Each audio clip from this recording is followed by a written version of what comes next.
South Africa has had a history of struggle and conflict.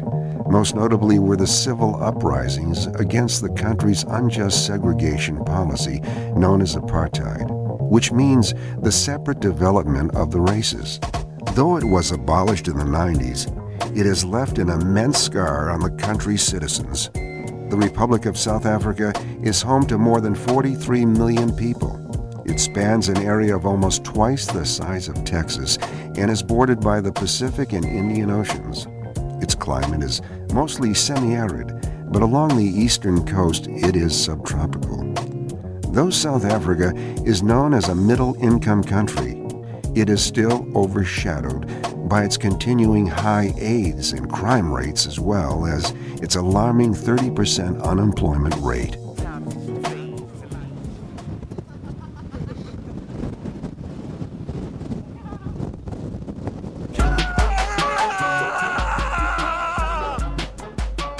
Lions, tigers, and bears. Oh my. Oh. We're going into the Big 5 game reserve, which is a safari where it's like probably like 100 square mile range. They put you in this really tall, high, open bus with no roof, but like a canopy over it, and they just drive around these dirt roads looking for animals. Safari was awesome, dude. Like, I don't know. That's just like stuff that you only see like on television out here. So it was cool to just actually be there. We're entering the property and the territory of the Big 5.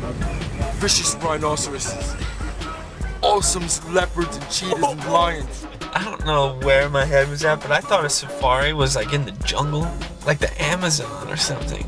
I'm like, no animals live out here. This is a desert. Nah, it's actually really fun because I've never seen those kind of animals that close. I mean, to see that stuff in person, it's like watching a really big TV screen at the Discovery Channel, you know? But it's real. It's great. We didn't get to see the lions and elephants, but I don't know, it was awesome though.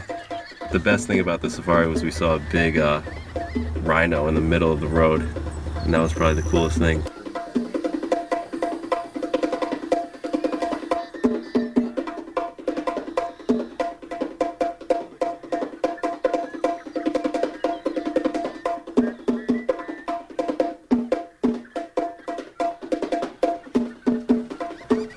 I expected South Africa to be pretty sketchy, and then when I got to Johannesburg, it was sketchy.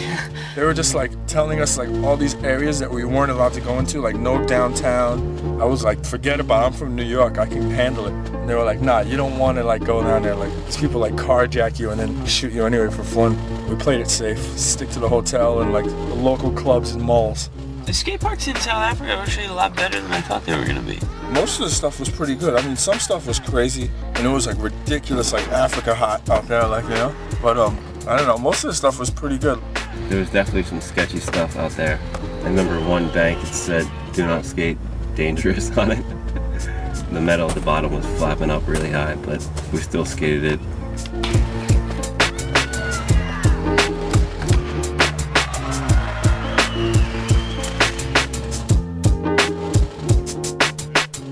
The kids out there, they were just actually happy to see you, and like a sticker meant the same as like any board or a t-shirt to them, like, you know? You could tell they don't get like demos and shit through there that often. They were just so psyched to see the pros and stuff.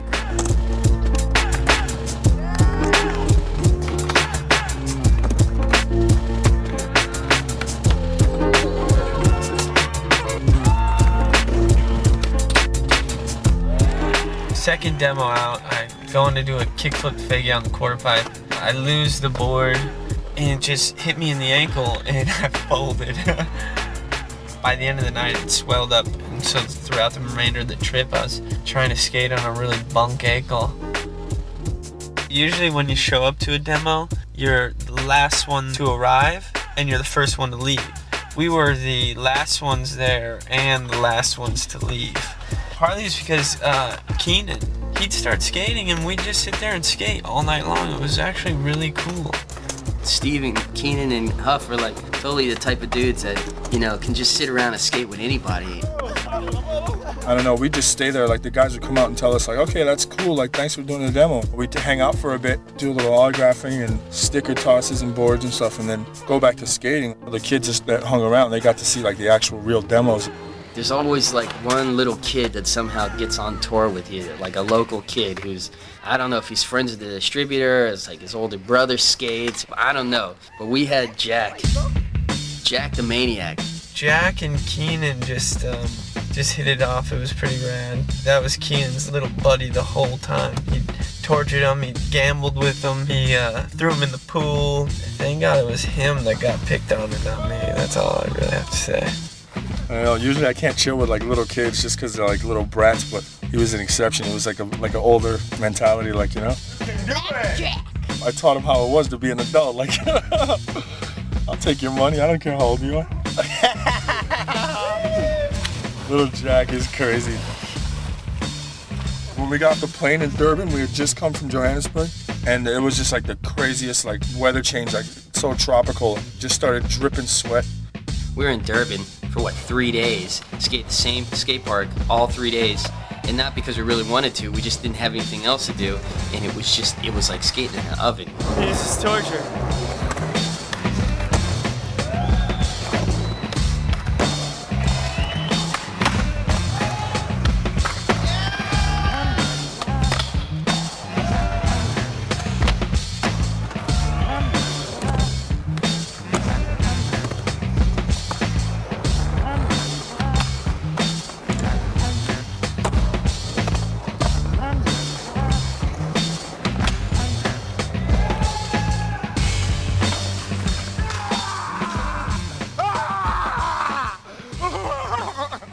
K-Town was like a blessing. It was like we've been in the ghetto for a week, and then we finally get to this nice place that's a real city. Cape Town is more like a San Francisco, Vancouver, Sydney type place where it's big city with mountains right on the water, so it's a little breezy, it's a little cooler, it's more of a beach type town, and a really beautiful city too.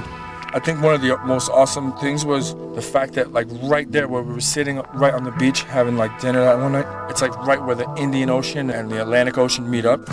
10 minutes to one direction is like water that you can swim in, and then like 10 minutes in the other direction is like water you like would freeze, like, you know. Table Mountain was this huge mountain that overlooked the entire city of Cape Town basically. They call it Table Mountain because it's completely flat like a table. We never actually got to go up because of like the wind factor with the cable cars and stuff, but that was an awesome sight.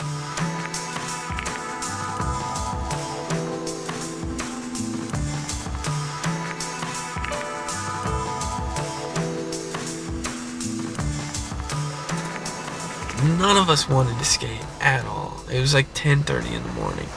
And it was a parking garage that only about 15 cars fit in. Although, you know, when you have the Deathlands, it'll look a lot bigger, but this place was really small, and the ramps were so bad. I think that might have been our best demo. Everyone killed it for how bad that demo was. It was fun because, you know, everyone was just having a good time. Keenan and John was doing wall rides. I remember at one point, Keith was kickflipping over this bank to bank. I just started saying, huff, huff, huff, and everyone just joined in.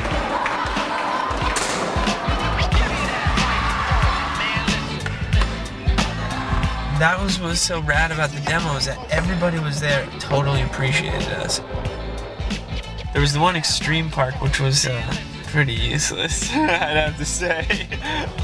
Oh man. It looked amazing when you walked in, but actually we had a better time skating the parking garage. I mean, seriously, like, I guess any kid that grows up skating there is gonna be another Bob Burnquist, but geez, there's no need for that. Let's have some fun, let's not die.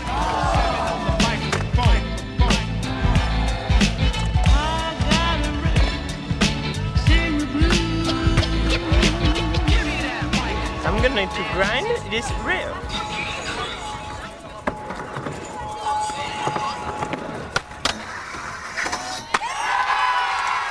We've been wanting to pet lions the whole time. So we get to this obscure lion village out in the middle of South Africa. Basically, this guy and his wife, they rescued lions that had been mistreated from other zoos. They bring them to this place. So they're fairly used to humans, but I wouldn't say they're really tame, because no wild animal, especially a lion, is ever going to be tame. They're like, yeah, you can go in the cage with some baby lions. We're like, yeah, baby lions. They're going to be like little cute kitty cats. So we go out there, I'm the first one to go. So I'm scared to death. He says, here's 2 rules. Sit the way I told you, with your back up to the thing like a 90-degree angle, and don't touch their head or their mouths. When Bear went in, they got really excited and they were jumping all over him and putting their claws on top of his head and kind of biting at him. It looked kind of crazy. Have your friend out there take their board and scrape it up against the side of your face, and that's what it felt like when this lion was licking the side of my face.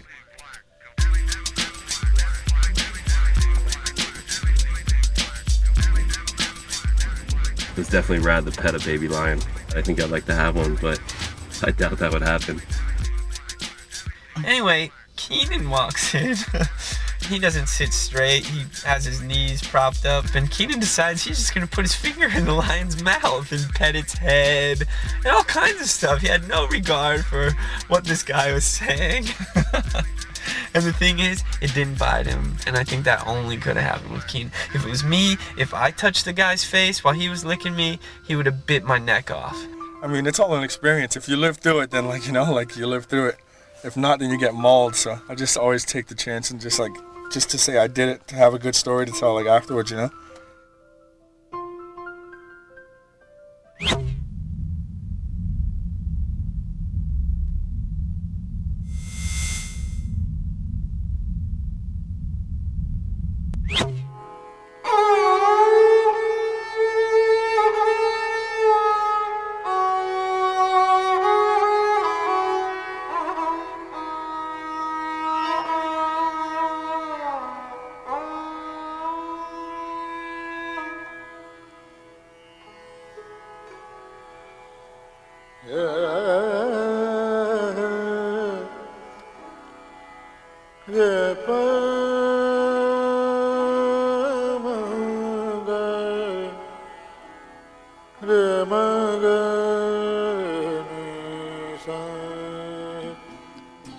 Settled by the Indus Valley civilization over 5,000 years ago, India is one of the oldest inhabited lands in all of the world. Covering an area slightly larger than 1/3 the size of the entire United States, and with a population of over 1 billion people, India has become one of the most densely populated countries on the planet. To the north, India is bordered by the Himalayas, the tallest mountain range in the world. The southern, western, and eastern borders are formed by either the Arabian Sea or the Bay of Bengal, respectively. Since the country is so expansive, the climates vary greatly. Unfortunately, due to extensive poverty and massive overpopulation, only 2/3 of India's inhabitants can afford to eat a proper diet.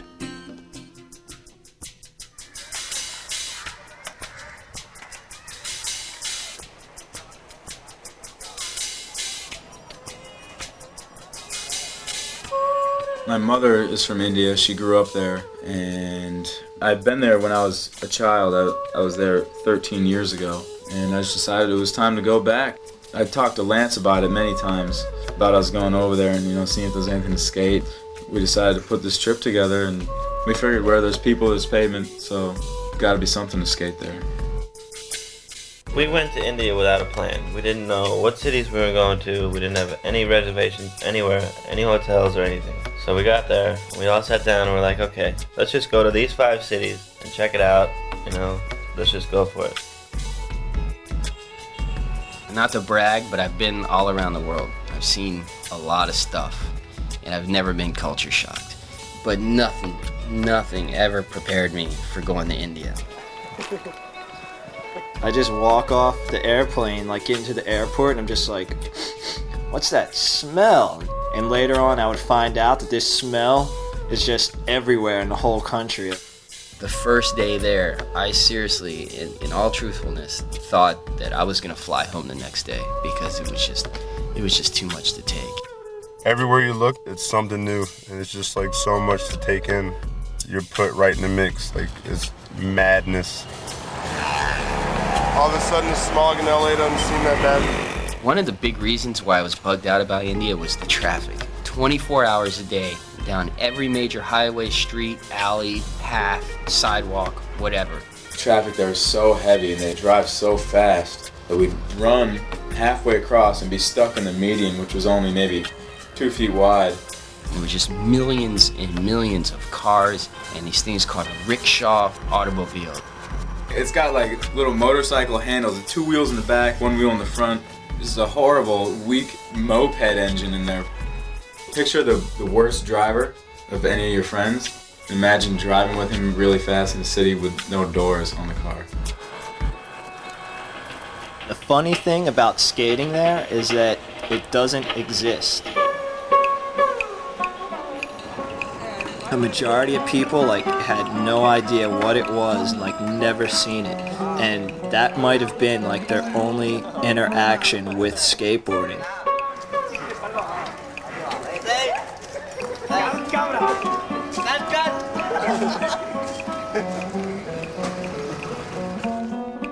I always wonder what people who've never seen skating before, like, what they think, you know, and like all these guys, they were so psyched just to even be able to stand on the board and roll a tiny bit.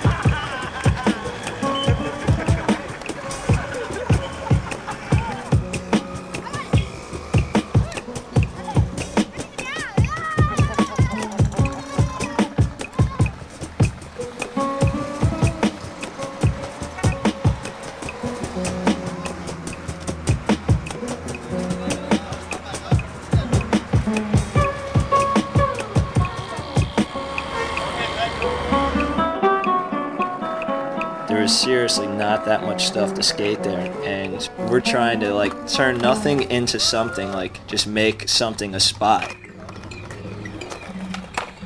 The reason I think that we just couldn't find that much stuff was because we only spent 2 or 3 days in each place, and 2 of the days would be spent trying to get reservations at the next place.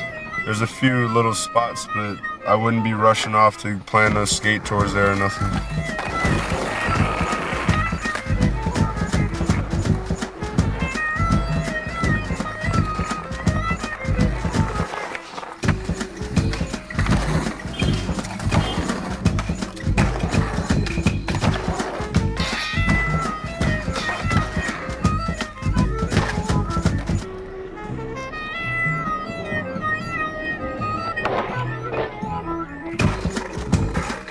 When something's holy there, like it's different from being here. Like they take religion very seriously there, so like you're not skating something that's like holy and sacred at all.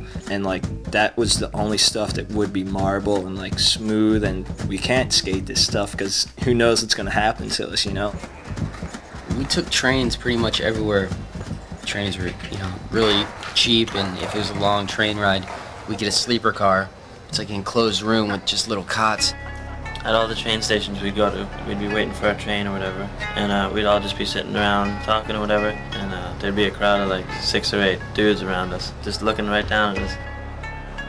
I think they were mostly tripping on our skateboards though, because they'd probably seen plenty of European travelers, just not like us, you know. You could hang out of the doors of the train. It wasn't like America where they were really concerned about your safety. And you'd see all types of stuff. You'd see, you know, fields with people working in them, and the most like random train stations in the middle of nowhere in India that you'd never think you'd ever see. Traveling by train was a blessing because we were allowed to see all that, you know. Whereas if we were on a plane traveling, it would just be airport, go to the hotel.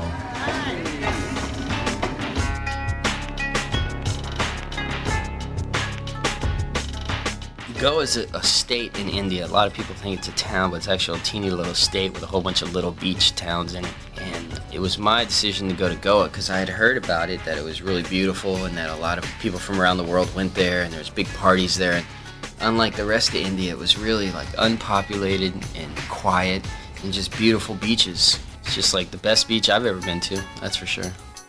Yeah, the beach was great, the water was warm, and the only bad thing about the beach, I would say, would be that there were, you know, women on the beach that would try to sell you jewelry. What's that? Give me 150, okay? No. 100. They're so persistent. They wouldn't leave you alone really until you bought something. And even then, they'd still try and push it on you.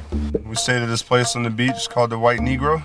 And the guy said we could rent mopeds. So we rented 3 mopeds and 1 motorcycle. We had them for like 3 days and ended up being like $6 a piece or something for the whole time. And we got to check out like a whole bunch of stuff that we definitely wouldn't have got to see if we hadn't rented them.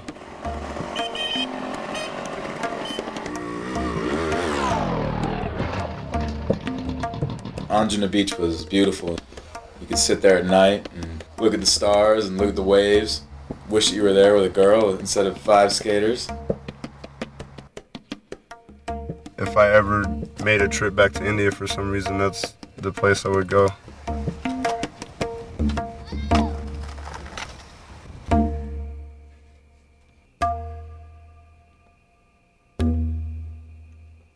When we were in Goa and we were trying to get to Bombay, we couldn't get a train, so we had to take a sleeper bus. 16 hours. We had the worst seats, all the way in the back, at the bottom level. There were 5 seats in a row, all of us shoulder to shoulder, you know, hadn't showered in a day or two. Stinking, the whole bus was filled with like hippies and just weird people traveling. Look at the water, look at the water. Oh my God, man. We're just looking at the water, like, oh my God, look at that water. Like, how did it get so dirty like that? What's going on down here? We look down straight below us in the water, and there's some kids squatted. It's so gnarly, like, it doesn't seem real. Bombay, it's one of the biggest cities in India, so we expected to find a lot of stuff there to skate. You know, big cities usually mean big financial district and banks and buildings, and you know, you're gonna find stuff to skate. We skated around and walked around, I think like the whole city, and we came up with like 1 or maybe 2 at the most skate spots.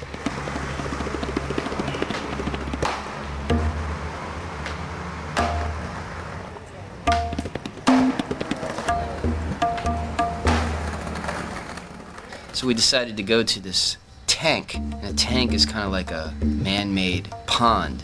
And there's one that Shiva, one of the gods, took one of her arrows and shot it into the ground, and out came this natural spring. So we went to see this tank, and basically it was in this little teeny neighborhood, and you had to go weave through these back alleys just to get there. And it was kind of sketchy, but it was kind of neat at the same time, because there's plenty of us, and we got big, tall Kenny Hughes, the only black guy in probably the whole country, you know, with a gold chain on and a DC hat. Like, they just looked at him like he was nuts, so no one messed with us. Taj Mahal was just incredible. I didn't realize it was that big. We walked up to it and it was all made out of white marble. If you're in India, you have to go see it, you know? And for it to be as old as it is, it looks like it's brand new.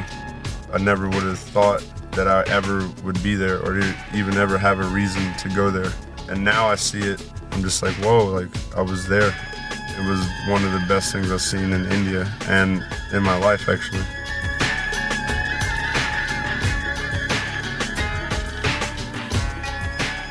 Another thing about India is there's wild monkeys.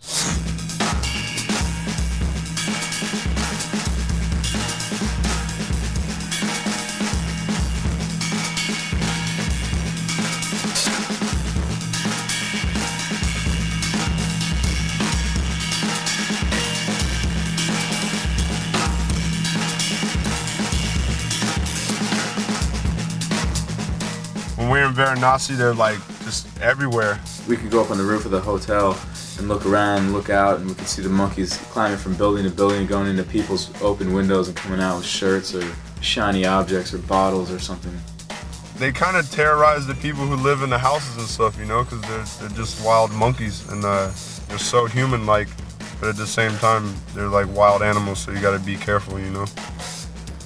I know one of the monkeys chased Kenny Hughes. He fell down a flight of stairs. It's too bad we didn't have footage of that. It's one of the oldest cities in the world, and to the Hindus, the holiest city in the world. And it's right on the banks of how we say the Ganges, but in India they say the Ganga. Yeah, the river Ganges is like the holiest river in India, and basically life in India revolves around the river. When we first got into Varanasi, it was like 5:30 in the morning. We walked down to the river. We got a boat for about $3, a rowboat with a young kid who spoke good English to row us down on the Ganga. He'd paddle us up and down the river, you know, just checking out the scene. We'd get him to meet us at the same spot every morning. The people of India, you know, they believe that once you die, you're reincarnated and, you know, you come back to live in this world. But if you die in Varanasi, that cycle ends and you go to nirvana, you go to heaven basically. And so there's a lot of people that make a pilgrimage to Varanasi to die, to be cremated on the ghats at the Ganga. They call it the mother of India, Mother Ganga. It like feeds everything and it also takes everything away. They wash their clothes in it, they bathe in it, they use it for drinking water, they brush their teeth in it, they swim in it, they make their money off of it, they let their sewage run into it, they put their trash into it, they put dead animals in there. You can't imagine until you're there and you see it for yourself. I mean, it's wild. Varanasi was by far the craziest place I've ever been. It embodied everything that I thought India would be, and it was as bizarre as any place could ever be. I mean, if you would ever go to India, that would be the place to go. Watch him do this and bust the sickest trip he ever. Oh, sorry.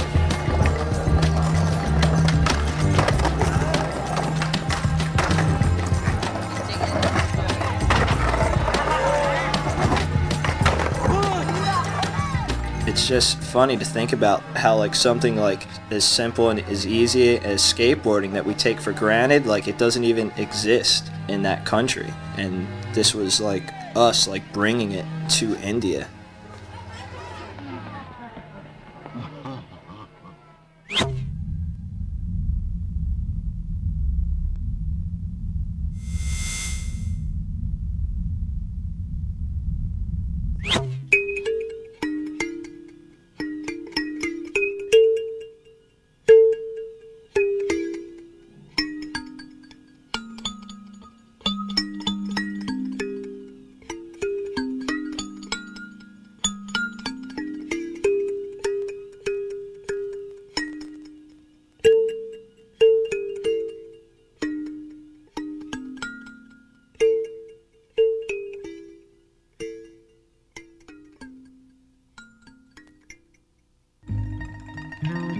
While retaining its cultural past, Japan has rapidly absorbed Western technology. So much, in fact, that after its devastating defeat in World War II, Japan regrouped to become the second most powerful economy in the world. Located between the Sea of Japan and the Pacific Ocean, it is comprised of a chain of islands which, when combined, are roughly the size of California. With a population of 126 million people, a lengthy life expectancy of over 80 years, and a large portion of the country being uninhabitable, Japan suffers from overpopulation and the pollution resulting from it. The climate varies from tropical in the south to cool temperate in the north, with occasional tsunamis in some areas. Japan is also among the world's largest producers of motor vehicles, electronic equipment, and ships. But perhaps the key to Japan's long-term economic strength lies in its robotics industry. After all, Japan possesses over 57% of the entire world's working robots.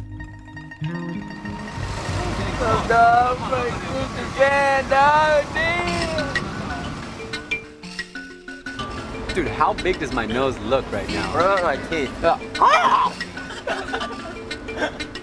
What's up with this course right here? It's pretty bling bling. All the ramps are brand new. It's a great course.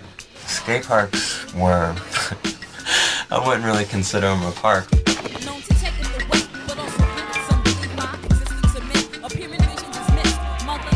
The courses were pretty budget. It was like almost like in the start of the chocolate video. They seriously had stuff like that for us to skate. But you could do anything and it didn't matter, you know, they were hype.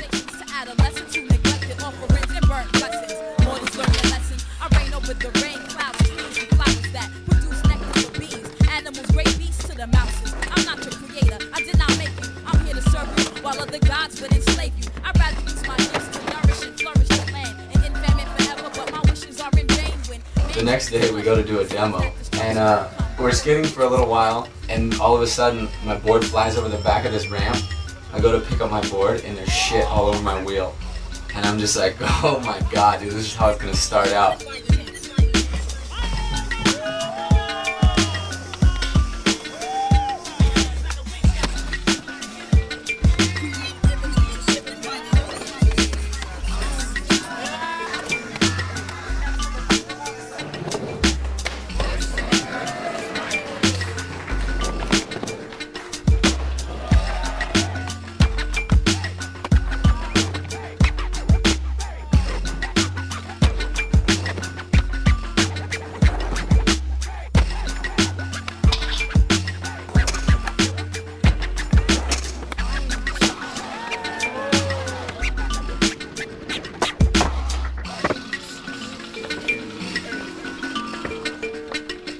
My experience to Japan was pretty crazy. Like me being half Japanese, I always wanted to go there but never really had the chance to without skateboarding. The people were really rad. Like everyone was so nice. Like we were in a hotel room and there was a bug in the room and like I wanted to stomp it. But Hiroshi's like, no, no, no. He like got a bag and put the bug in a bag and set it outside. And that kind of just made me really notice how their culture is. They respect everything there. The people of Japan Welcome to Japan. came off as very happy-go-lucky people. The people in Japan are amazing. I think they just like love life or something. They look like they're always happy. They totally like respect everyone else's space and property. Just the way they're brought up, the way we're brought up, is completely two different worlds. I like Japan, its culture. The food, let's see, the food was quite amazing. I kind of understand why they're much healthier people as opposed to the people where we live. Their fast food is like health food. You go to 7-Eleven over there, you can't buy junk. You buy like healthy snacks. It's weird. Oh, the food was rad. I love Japanese food. But I don't know, you're not used to waking up and having a small piece of fish, rice, a little piece of egg, and like miso soup. You know, I wake up in the morning and I'll have like a burrito or something. I don't know, piece of pizza. Hotels was a whole nother experience. Japanese style hotel. So you have your futon mattresses here. The room just felt different because it was so minimal. Traditional bath style kimono. Wasn't a lot of materials, no like kitchen. I will take one of these home with me. Or bathroom type area. It was just like a open area. I don't know what the hell this thing is. A lot of these hotels actually were like, I would ask about them, and they were for like businessmen who would be like traveling between jobs and stuff. What's this thing do, Ewan? Oh, it's a lamp. Just a lamp. We traveled all on the west coast, all the way to the north, and then all the way back down the east coast. We're lucky enough to get most of the northern region covered, and in the northern area it's more mountainous and there's way more trees and there's rice paddies for days. It feels good every day to see something like that. You don't really see a lot of like things that are dying, you know? You see things that are really living, they're really bright and vivid. Anyways, we were driving over the hill and there's just this huge temple city surrounded by mountains. That's actually Hiroshi, our distributor's hometown. We went to the temple. You buy like an incense and you light it on this like torch that I suppose always stays lit, and then you walk it over to this dragon and you put it in the dragon's mouth, and the dragon is smoking. You kind of waft the smoke on you and it's supposed to cure you of all bad things. Inspiration of fashion, I have no idea where these people get. It's just so out of hand. Oh my god. The girls, man, and their crazy looks, like they wear these crazy space boot things, like even guys are like rocking some insane get-ups.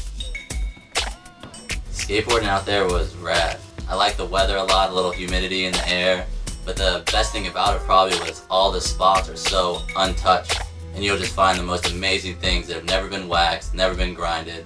It's really cool.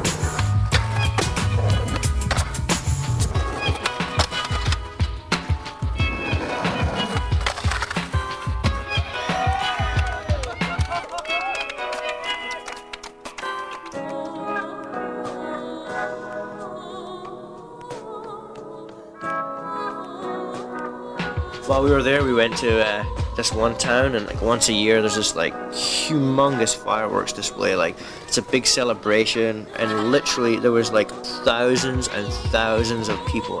We're going to the night festival of the fireworks. A lot of geisha girls, a lot of fireworks, good food, good people. The fireworks went on forever and ever and ever. Like seriously, I felt like I was there for like an eternity, you know? It was one of the most like spectacular events I've ever seen in my life. Just seeing all those fireworks going off. And they had a bridge which went across the water, and they lit the whole bridge. Like they had pinwheels spinning and like all these just fire everywhere, you know what I mean? It was just an insane looking thing. It was like something out of a movie, you know? It didn't seem real.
Located in Central America, between the Pacific Ocean and the Caribbean Sea, lies the tropical country of Costa Rica. Since gaining its independence from Spain in 1821, Costa Rica has become a relatively stable democracy.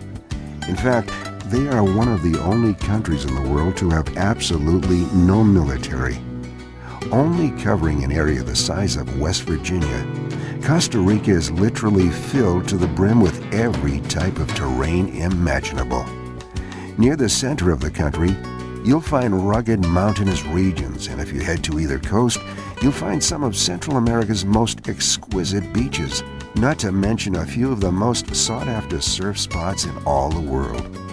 Although still a largely agricultural country, it has achieved a relatively high standard of living. And with the country's political stability, high education levels, and booming tourism industry, Costa Rica appears to have a very bright future. This morning we woke up about 6:30 in the morning to howling monkeys. What happened, Danny? Hey, you know where you're gonna be? Buckle up, Mike. We are Survivor, man. Welcome to Costa Rica. This may have been hands down the best trip I've ever had. Australia would be a very, very close second. But you see, on this trip it was very laid back. We were able to take in the sights and see the beautiful things that this motherland had to offer us. Ernesto and Rodrigo and our boy Anthony, the driver, they hooked us up real good. They took us in this big bus type of vessel. It was great, a lot of elbow room, you know, you kick your feet up, and there was a microphone in the van, so I could project my voice louder. Let's see how long I can do this. Okay, I think I'm gonna sit now. I'm done. Just kidding! You thought it was all over, but we go further ahead as we trek into the deep part of the treacherous jungle. Every demo was either like an hour or two away, because we were deep in the rainforest, so we had long drives every day no matter what. All of the parks were relatively good. The first park was probably the worst one, but not bad by any means. Just small, cute, quaint, you know, very intimate. The worst one was probably the first park. Basically like a half pipe spread out with a little bit of flat in the middle.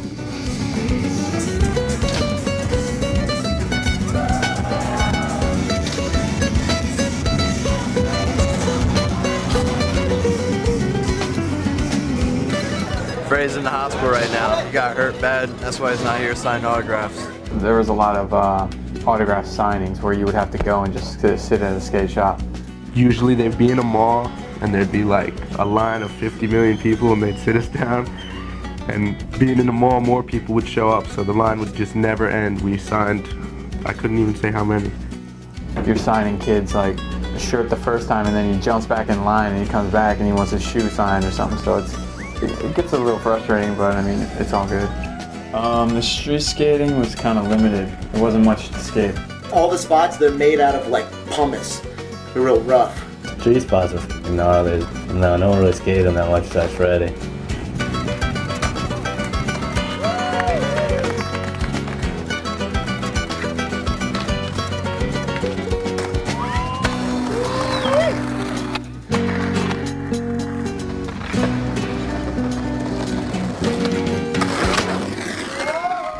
Okay, right now we're in Salamanca. That's the southern Caribbean coast.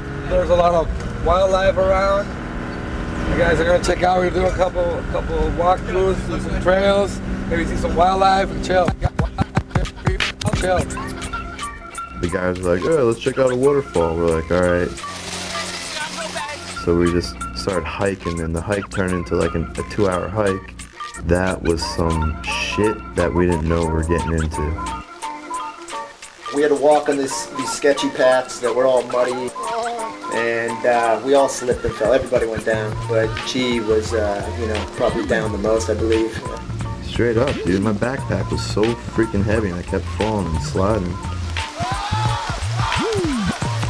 Too much. 80-pound backpack on. This ain't good for hiking.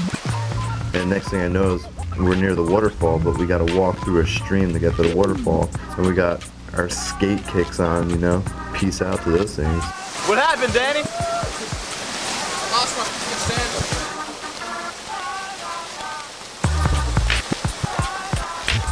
I'm in the jungle, baby. I'm gonna die. I felt like a real adventurer. Joe, look what I found. I was the Jacques Cousteau of the rainforest. Whoa, ew, it smells funny.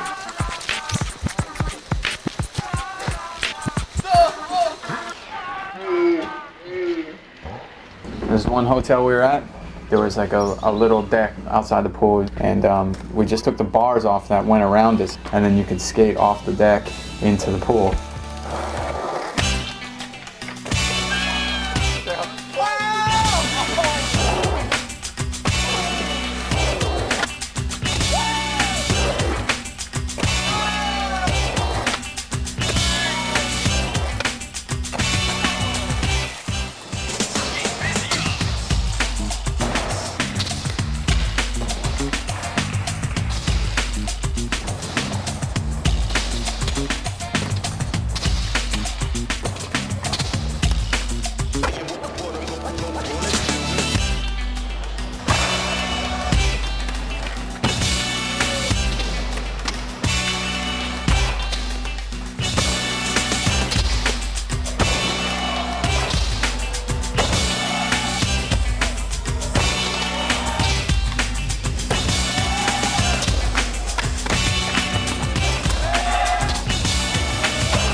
Ryan G has a knack for doing real dumb stuff. That's why we brought him along. He thinks it's because he can take photos, but we knew he would get hurt somehow and we'd all be entertained.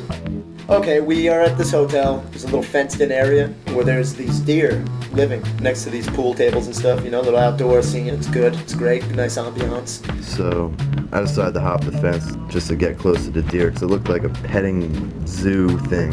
So G gets over, sits on the stump, feeding the deer. Everything's going great. And then all of a sudden the deer just decides to flip out and try to end G's life. So it gets up on its hind legs and starts pummeling the crap out of G like... But didn't even really hurt though. Then I hopped over like a 10-foot fence. That demo was so crazy. We had security guards to guide us in there because the kids are just such maniacs out there.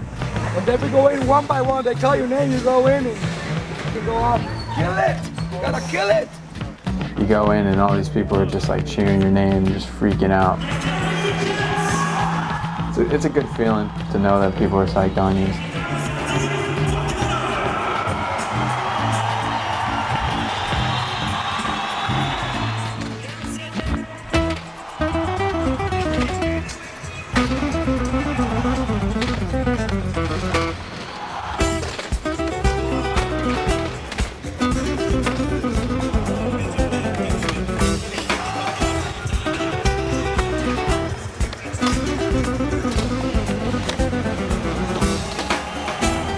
Security guards were very necessary, otherwise they would have tore us apart. It was overwhelming in a way. Kids just going nuts. If they got a hold of us, they would have probably ripped us apart. This dude. Hold on, don't go too fast. Hey, there's somebody on the back of the van. There you go, be aggressive.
They took us out to these big hills out in the mountains. There's these big cables that go from mountain to mountain. They strap you onto the little handle you hold on to, and then it straps around your waist and stuff like that, so you cannot fall off.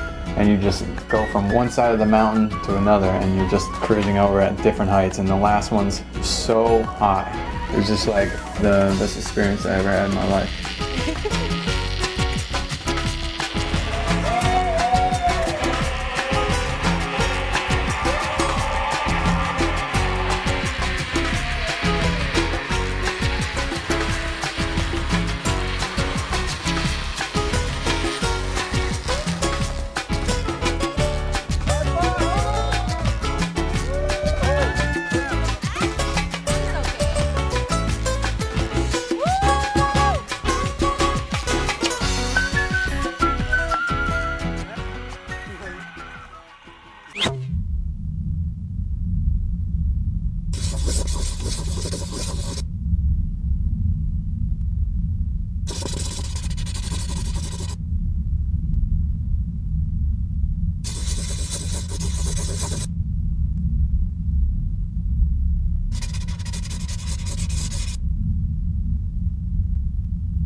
Hello, I'm Roger. You are from Plains Big National Park. You are watching 411. Is it 411 or channel 411? Yeah, you're right.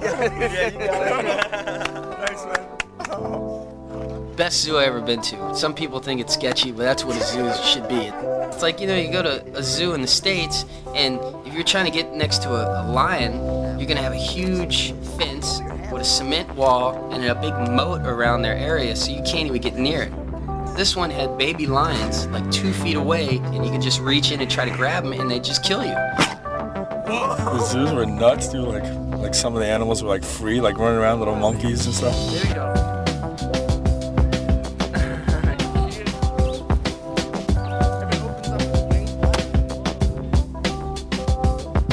And I've lost Keenan and Keith and Lance along the way, but I'm using the African Ugandan noise of the hold of them.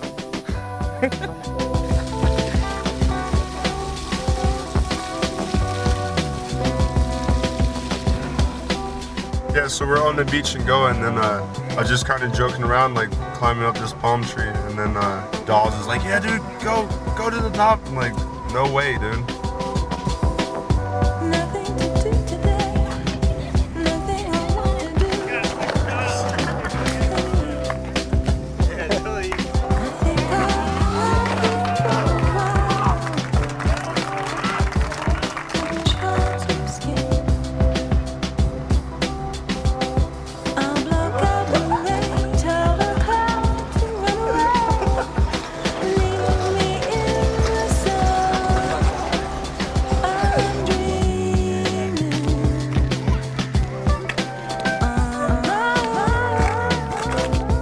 Upside down. I did it the American way.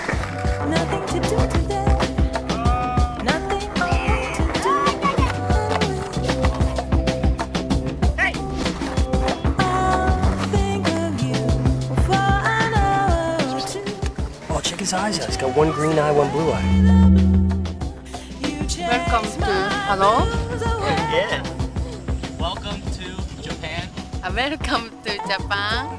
411.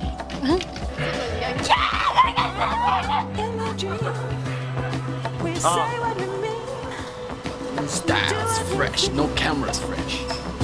The high school girl? Oh, what? Like what? Supernature, nice and nasty.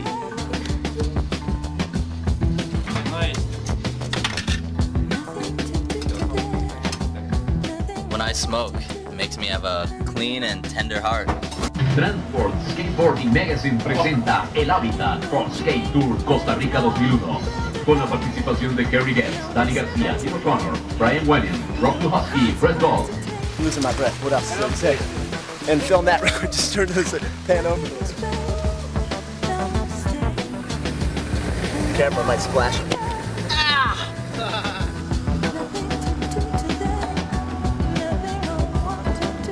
We were talking about the rainforest. It was great. I loved it. I felt like I was one with nature. I bonded with the earth. I understood why I'm really here. I knew what Brad Pitt was talking about in Fight Club. Our belongings are nothing.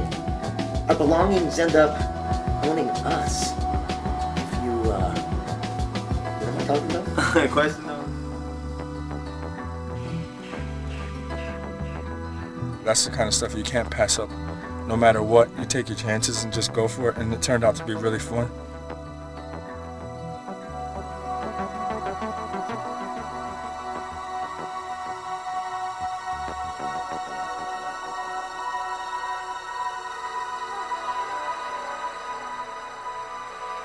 Say one love. One love, kid.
Hello, this is Lance Mountain, and welcome to 4-in-1's Gold Issue 50.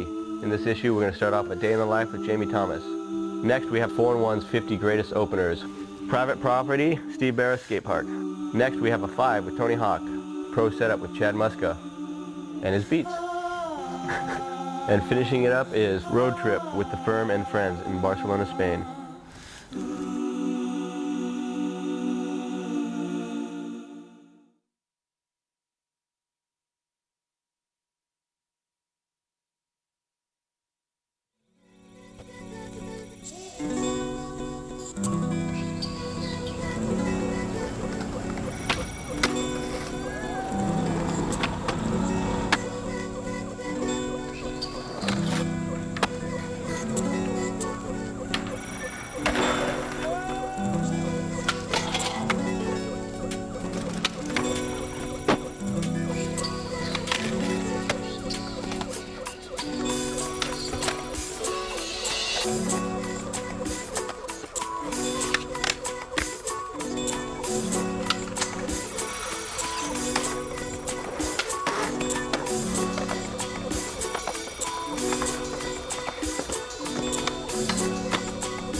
I'm Jack Black. You're watching 411.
We got up at 5:30. I check my emails. In the morning I get a daily devotional sent to me by a pastor friend of ours. I just look up the verse in the Bible and it helps me start my day. From there I usually just go downstairs, feed the dogs.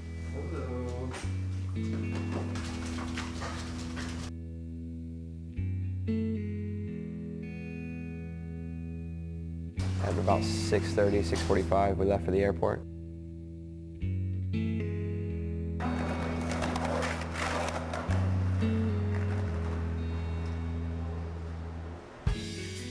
Chad and Mirko are two people that I work with that helped organize this event.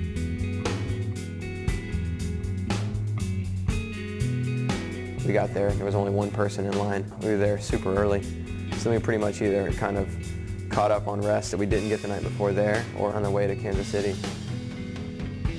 We'll be on the ground in Kansas City about 30 minutes.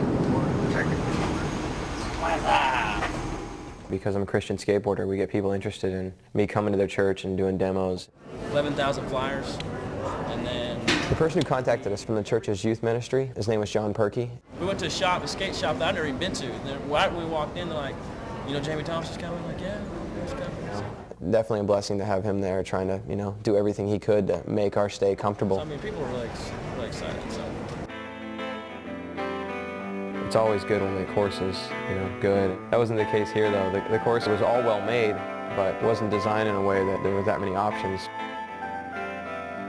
Well, first I'd check the clock to see what time it was, and then I thought how much time we had to try and change anything we could, because it definitely needed some changes for me to even do a demo. We made some things that weren't skatable, and made some new obstacles. We made the best of the scenario, and it worked out good, and that was almost a fun project in itself. It was actually a better case than if going there and it being good, and us not ever meeting the people who helped us rebuild it.